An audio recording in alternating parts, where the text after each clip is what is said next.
Hi everybody, I'm Tom Alsop, I'm a poet. Welcome to my channel. Thanks very much for joining me. I had people waiting, that's rather exciting, isn't it? I hope you're all well. I hope you've had a good week. It feels like weeks feel really long, but also at the same time it feels like you blink and then it's Friday again. So I hope your week has treated you kindly. I tried to build a shed today and it didn't go brilliantly well for reasons that are a bit complicated, but it's to do with some damage to some materials. But anyway, so I tried to build a shed, couldn't build a shed, so that was not an auspicious start to my Friday. But it doesn't matter because we're all here. And so yeah, thanks for coming back. If you've come back, if this is your first time here, let me explain what's going to happen. We're going to have a little chat and a little drink, and I'm going to read you some poetry. I hope you've all got a little drink. This week, I was gin and tonic last week, which was a bold move because I was pretty nervous and I was drinking quite quickly, and I got through my gin quicker than I normally do. So this week, I'm having a little glass of the foaming ale in a little cheeky tankard. So yeah, I hope you're enjoying a little drinky. Cheers. If you're on a laptop or on a computer, or you've got access to type, there's a little live chat. You can leave me a little comment and shout out. If you're enjoying yourself, then give us a little like as well. That'd be lovely. If you're not a subscriber, then think about subscribing, because all sorts of crazy stuff happens here and you don't want to miss any of it. Otherwise, it's just me talking to my parents. Oh, Mr. Guy. Mr. Guy, say cheers. Chin chin, Mr. Guy. Hope you're well. Oh. Otherwise, it's just me, like, screaming at my parents or shouting at my parents who've got me on their telly. They're very excited about it. Anyway, hello, mum and dad. So anyway, I'm going to read you three poems and talk a little bit about them. One of which is very exciting because one of my lovely subscribers, Sarah, asked me to write a poem about a theme, and I've done it. And so I'm going to share it with you during the course of this evening, which is a bit exciting, and hopefully she'll like it and you'll like it as well. Otherwise, this would be really awkward. But anyway, let's move on. So the first poem I'm going to read for you tonight is one from a little while back. I think it was like July when I did it the first time, I think. And it's a bit, it's a sort of, it's called Be More Than Angry. And it's about the fact that it's perfectly fine to be angry about things, but being angry about them doesn't make them better. And my dad's mum and dad are watching. Marvelous, that's good. Yeah, that's excellent. Glad to see you're tuned in again, mum and dad. Good. Yeah, so this poem's all about trying to do something rather than just being angry, because being angry about things doesn't really make the world better. It just makes you angry. But if you take being angry and then you do something with it, and you use it to sort of give you a reason to, or you take it and make something with it, then that's fine. So this is called Be More Than Angry, and it goes after this fashion. Don't get angry. Well, get angry today. Anger today is probably okay, but tomorrow take anger and pack it down deep. I know it's hard, but it will keep. Tomorrow, you need to begin to fight back if you're going to win, and winning matters. Take the tatters of today's sorrow and weave them into a better tomorrow. Rage on the inside, but don't let them trip you up with your rage. They will, if they can, make rage into a cage. The ages are littered with just this. So be angry, but don't be just angry. Take that fire and use it. If you lose it, and I know that you can't always choose, then they'll make you a straw man and the wheel will turn on. No, you have to burn on into the days to come. Make something ferocious in its beauty. You've a duty to build better than you were given. Make something that will do good. It isn't your fault the hand that you're dealt, but the way that you play them is all on you. Rise above and rise, and don't stop until the air is cold and your lungs might pop. Don't let them remake traps from times gone by. Grab those bootstraps, don't ask why. Get together with a group and talk about the things that are important to you. There are few better ways to decide how you feel than by exposing your views to another's zeal and allowing for changes while holding fast to the fundamentals. You might feel that you have no power. Most of us don't, but the capacity to make our voices heard and to build something wonderful exists within us all. So calm your heart, plant your feet, stand tall, and I'll stand with you. 1 is a start, and 2 is a crew.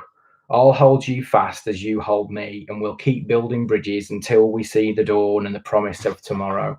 Green shoots sprouting from hardship and sorrow, and then we'll dance in the sunshine, me singing your praises as you sing mine.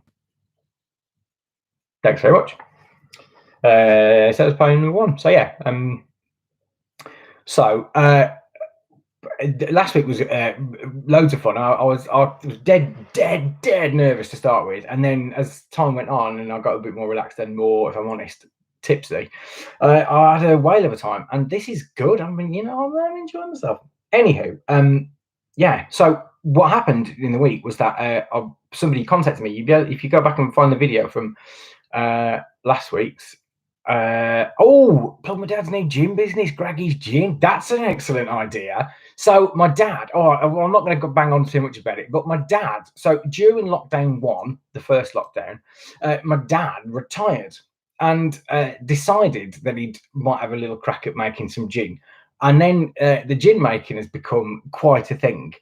So now my dad is, at the last count, I think he's importing. I might have to be careful as we're talking about this, because I don't know if you might be breaking some EU trading embargo now, but he's importing glassware from Germany, bottles from all sorts of places, and doing all kinds of things. Anyway, my dad's making gin, and it's delicious.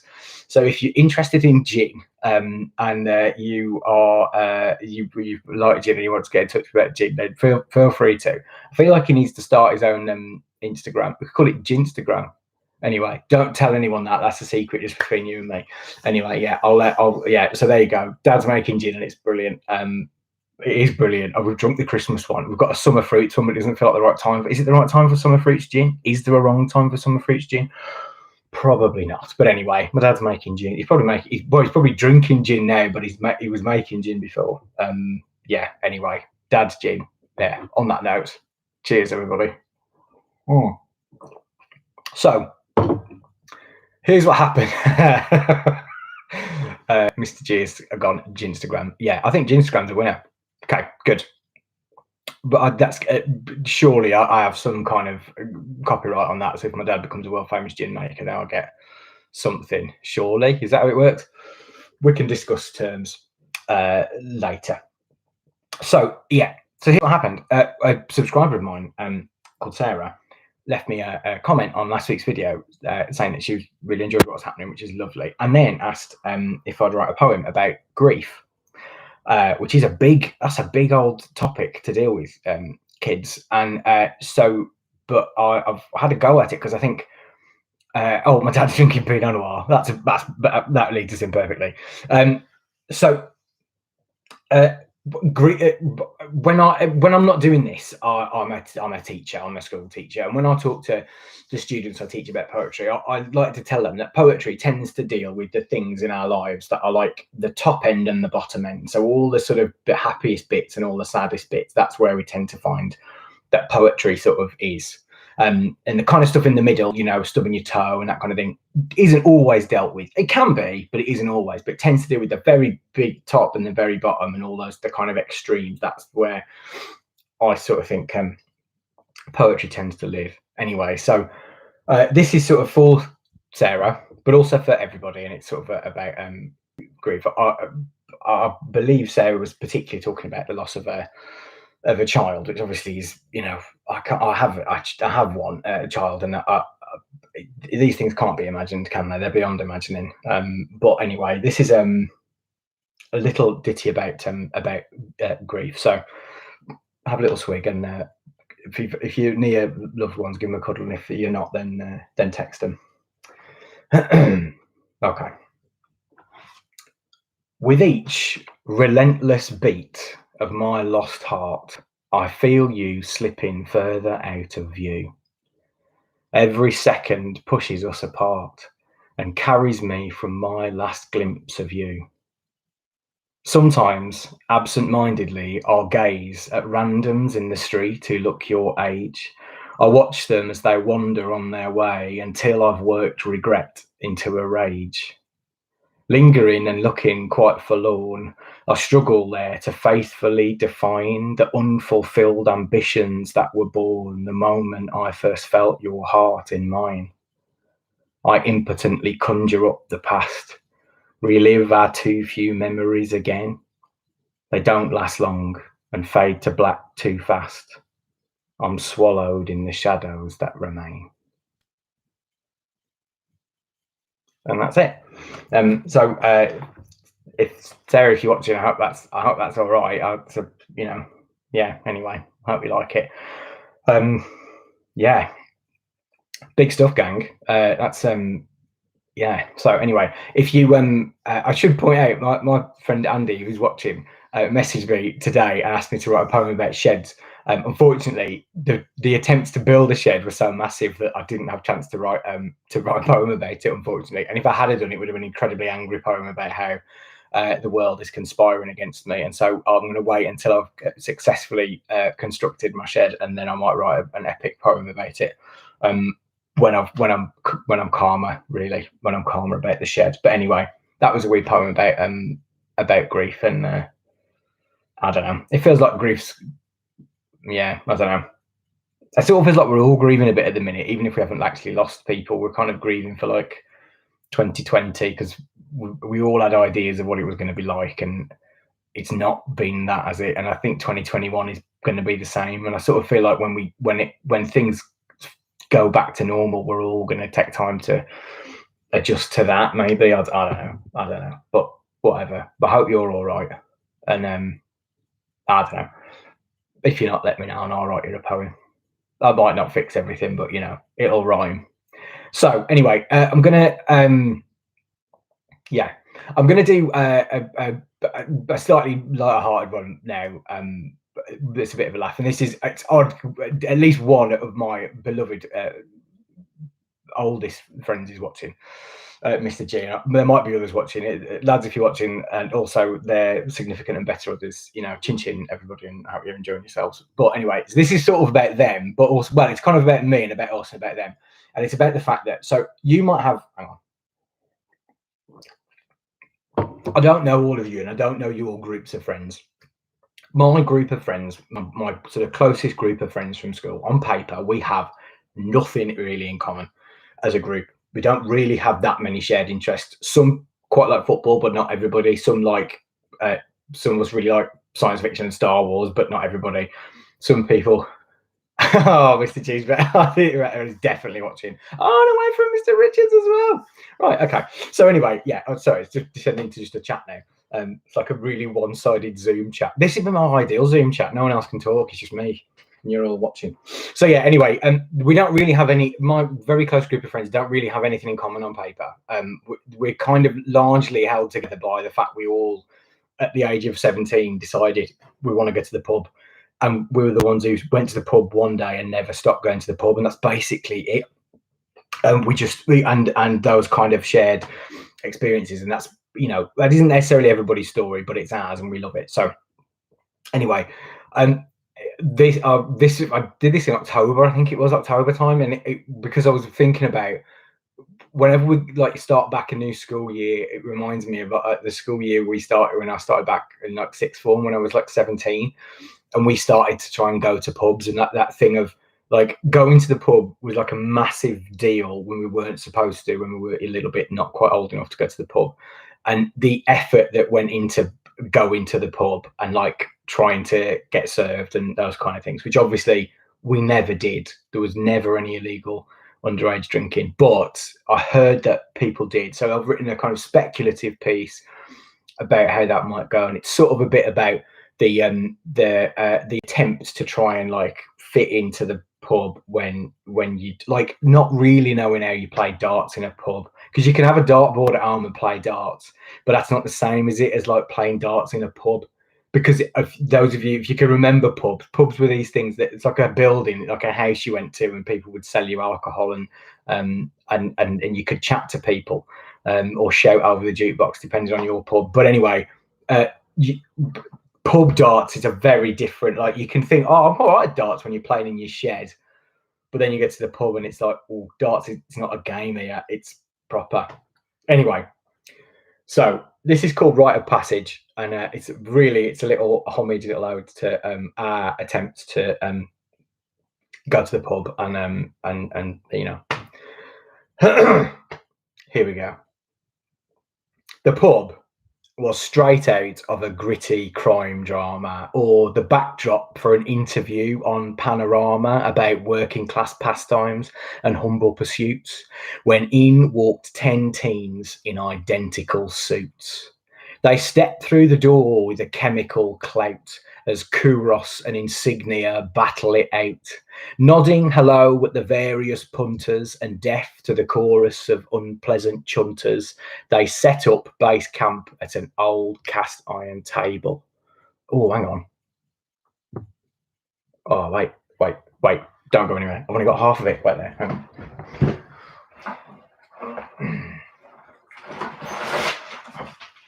Oh, man. It's good telly, this.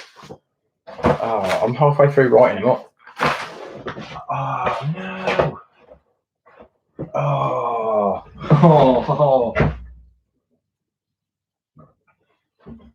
but I haven't got it.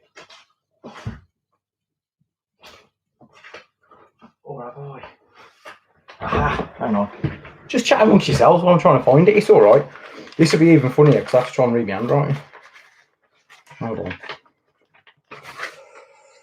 Oh, Byron never had to do this, you know. Do you know what I mean? Byron just had, he didn't have to bother, he just sort of wandered about with. Oh, that's funny. Hold on. Oh, it's not here. Oh, gang, I've totally sold you down there.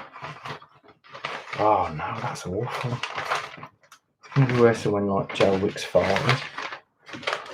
Oh, no, that's the other one.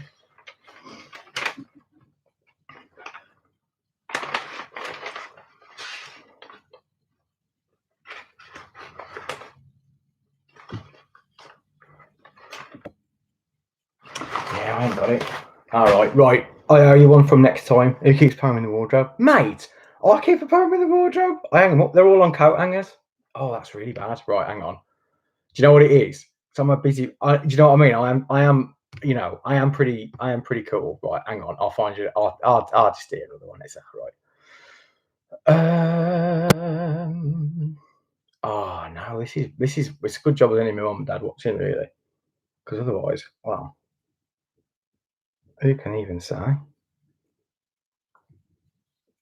That's just me picking air at me. Out the teeth. Right, hang on.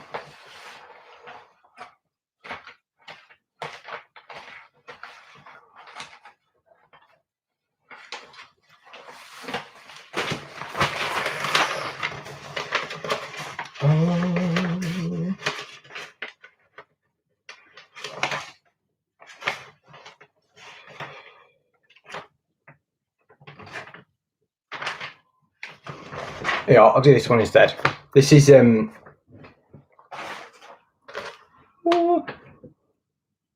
you're ready. Oh no! Ah, right. I'll find it out. I've got it somewhere. I'll find it out and I'll do it. I'll do it next week. Yeah, I'll do it next week. Come back next week and I'll do it. Time to go to the bar. Okay. Todd in the back of the sofa. King when he's lost his team. Yeah, it really has. Honestly, that's really bad. It's so me as well. But you know what are you gonna do? What are you gonna do? I'll tell you what you're gonna do. You're gonna like do more of your just do more prep, Tom. That's what you want to do. I'll blame the shed. Right. Anyway, I'll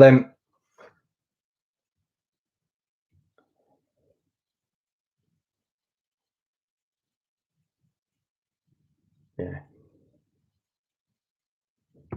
Yeah, it's not there. Okay. Bar. Okay. Yeah. Anyway, right. I'll do this. So this is. I mean, this is amusing, but it's not quite. Yeah. Don't worry. We'll wait. I know you've got nowhere else to go. I said I'll only be short this one. I'll be like half an hour, and most of it's just me rummaging about the spare room. Anyhow, let's move on. Right.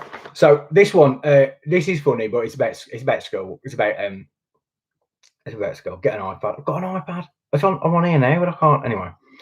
So This is about exam invigilation, and it's about me and my sort of colleagues, and the fact that we're not really allowed to do exam invigilation anymore because we're not very good at it. Or well, it depends on how you look at it. We are sort of very good at it, but occasionally we get in trouble for things. So anyway, I'll let them. Well, they're on it, mate. Come on. Anyway, right.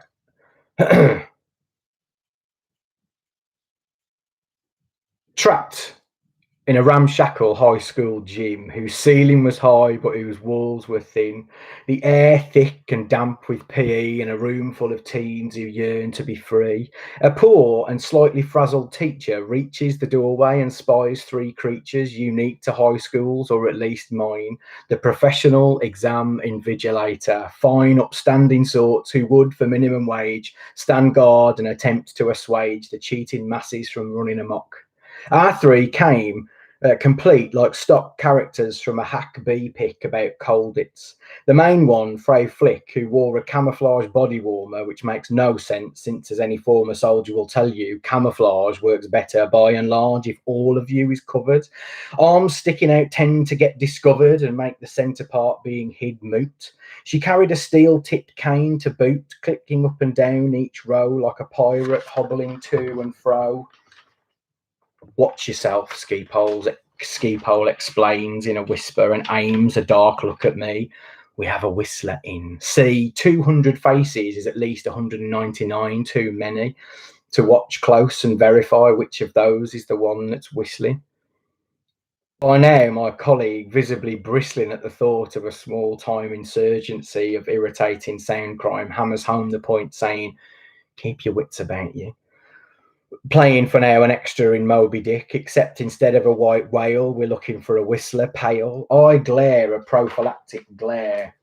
Out of the corner of my only non-twitching eye, I see another foot soldier of the exam hall walking slowly along a row, all stealth and no hush, like a ninja navigating a blackberry bush. At every desk she stops and lifts, then drops their keys onto the ground. I'm both frustrated and astounded at the patent and ridiculous attempt. I resolve not to ask, but by chance my eyes meet hers, a gesture she mistakes for intrigue, as she sidles over, takes a conspiratorial glance over each shoulder, and says, you never know with keys. I blink so loudly you can hear it. These are the bits of my day that later friends of mine will think I've made up to make great a pub stay shared with gritted teeth. What? I ask in disbelief and immediately regret it. She explains that she takes great pains to make sure the keys are out of reach in case they have written on the key stuff that breaks the sanctity of the exam hall. My blinking increases. It's all I can do to stop from shouting, right on the key, and sprouting horns out of sheer incredulity. You can't write on a key. That key is made of a metal alloy which thwarts any attempt or ploy of using ink. You have to engrave them. It takes skill and machinery at best. That's harder than passing their test. If you bring me a key here with quotes from Shakespeare etched into the brass, then, at the risk of sounding crass, fetch me a desk and paper off the shelf and I will do their bloody exam myself. If you find yourself holding a key and the brass parts revealing a 3D universe populated by tiny homunculi that say, oh, hey, we are the people of the key, waiting trapped in this base metal for a heart pure of fine fettle to bestow the wisdom of the ages and the power of universal mages, then, and only then, can you whisper into the cosmic breeze, well, you never know with keys. I think all of this in a scream, and then, like the excesses of a fevered dream, it passes like a tick following a tock. I glance at the clock, which ruled the next hour and a half.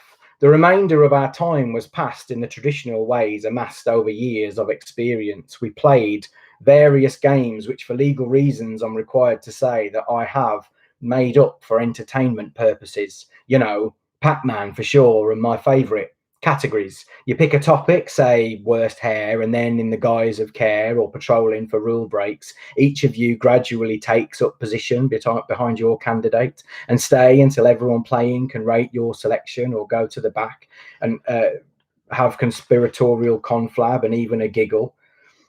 Other than these, which again weren't real, it was the long wait and the gleeful zeal when someone needed a stack of paper or a non-fatal asthma attack, until finally my shift was over and I ran skipping through the clover.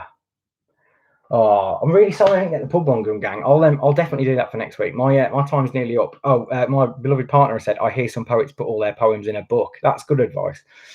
Yeah. Anywho, as soon as I finish here, I'll put my hand on it, and it'll be awful. But anywho, thanks for sticking around. Sorry, it's a bit chaotic in the middle. I'm gonna just go and get really drunk now. Oh, some applause from my my beloved. Yeah. So anywho, I'm gonna work on prep, and I'm gonna be here next week. So if you have something you want a lovely poem about, then feel free to either stick a little comment of it. Oh, you're doing the whole.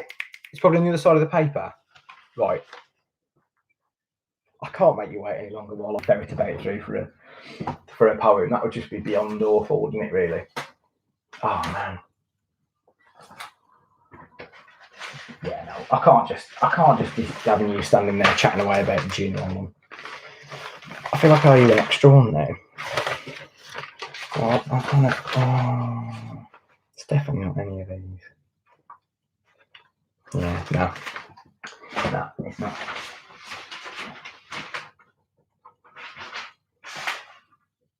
Yeah. Now I'll tell you what. I'll give you right. No, I will. I'm feeling guilty. I'm going to give you a little bonus. Poem. I'll give you one more bonus one, and then Emma's used it as a coaster. I bet it's on. Yeah, it's on the back. Is it on the back of the door? I don't think it is. I'll give it right. I'm going to give you a free bonus poem. If you can't stick around for this, then feel free. If you put up with enough of my nonsense, that's fine. But I'm going to do a bonus poem to say sorry for my tardiness, and I love you all very much. Even though really she's just been mom and dad now probably. Last one, and then I'm going to go.